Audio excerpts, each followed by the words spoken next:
Ce que nous avons ici sous les yeux est le combat de carnaval avec la Reine de Pierre Bruegel l'Ancien, réalisé en 1559 et que l'on peut découvrir au Kunsthistorisches Museum de Vienne, en Autriche. Il s'agit d'une huile sur bois de 164,5 cm de largeur pour une hauteur de 118 cm. Ce tableau représente une lutte à la fois festive et symbolique entre le Mardi Gras, incarné par Carnaval, ici chevauchant un tonneau de vin, et le mercredi des cendres, personnifié par Carême, ici représenté tout en maigreur et siégeant sur une chaise. Pour Bruegel, ce combat est aussi l'occasion de peindre une scène villageoise où une multitude d'acteurs, de convives, appartenant à différents groupes de la société, se mélangent pour participer aux festivités du Mardi Gras. Le tableau nous montre un espace plein, témoignant des fortes densités de certaines régions européennes à l'époque moderne. En effet, Bruegel lui-même, originaire de la région de Liège, dans l'actuelle Belgique, vivait dans une des régions les plus peuplées d'Europe, comme le montre la carte.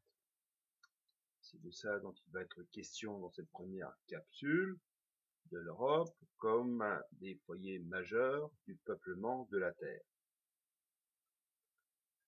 Cette carte de la répartition de la population en l'an après Jésus-Christ souligne les deux points clés qui vont être développés dans cette capsule. Premièrement, depuis l'Antiquité, la population mondiale a toujours été inégalement répartie. Deuxièmement, depuis l'Antiquité, l'Europe a été une des régions les plus densément peuplées au monde. Ainsi, nous tenterons de répondre à la question pourquoi l'Europe a été, depuis l'Antiquité, un foyer majeur du peuplement de la Terre. Premièrement, l'inégale répartition des hommes sur Terre, une constante depuis l'Antiquité. Depuis l'Antiquité, la population mondiale a toujours été inégalement répartie.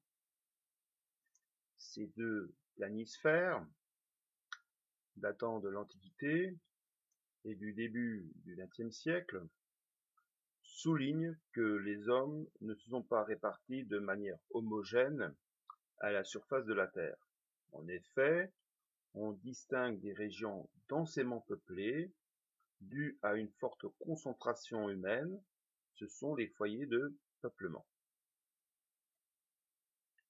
Au 1er siècle, comme en 1900, ce sont l'Asie de l'Est, l'Asie du Sud,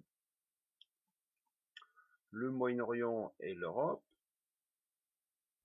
qui sont plus densément peuplés que les autres régions du monde. Les graphiques de la répartition géographique de la population mondiale confirment ces observations.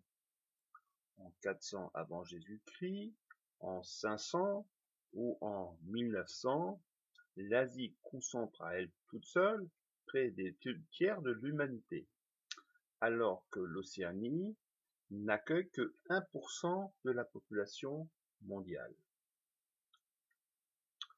L'Europe a été, depuis l'Antiquité, un des principaux foyers de population au monde. Les graphiques montrent que la place de l'Europe dans le peuplement de la Terre est importante. En 400 avant Jésus-Christ, comme en 500, elle accueille 1/3 de l'humanité, alors qu'en 1900, elle concentre 1/4 de l'humanité. C'est d'autant plus notable qu'avec 10 millions de kilomètres carrés, l'Europe est le plus petit des continents de la planète. Au cours des 2 derniers millénaires, l'Europe a été l'un des principaux foyers de peuplement de la planète. Au 1er siècle de notre ère déjà, elle faisait partie des régions où les densités, c'est-à-dire le nombre d'habitants sur une surface donnée, étaient les plus fortes. Après la Chine, l'Inde et le Moyen-Orient. Mais au fil du temps, les densités européennes se sont accrues et elles sont même supérieures à celles du Moyen-Orient en 1900.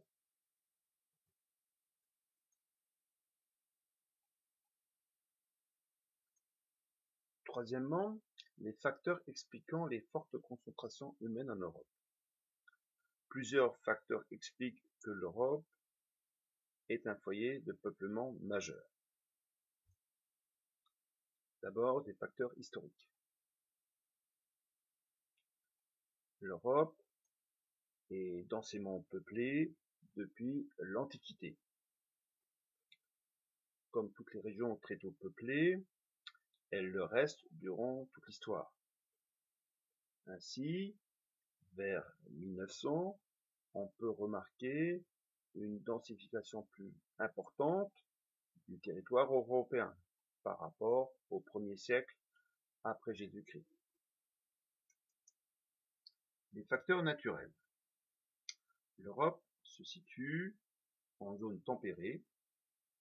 Les écarts de précipitation et l'amplitude thermique, c'est-à-dire l'écart de température entre la saison la plus chaude et la saison la plus froide, ne sont pas trop importants.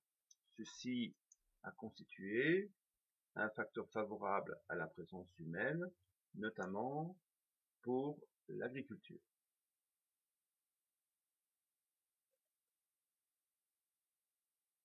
Enfin, des facteurs économiques. Les facteurs économiques ont joué un rôle non négligeable.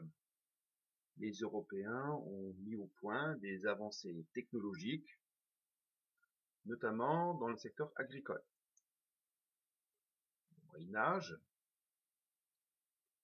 la charrue, puis au XVIIIe siècle, première tentative de mécanisation, enfin au XIXe siècle,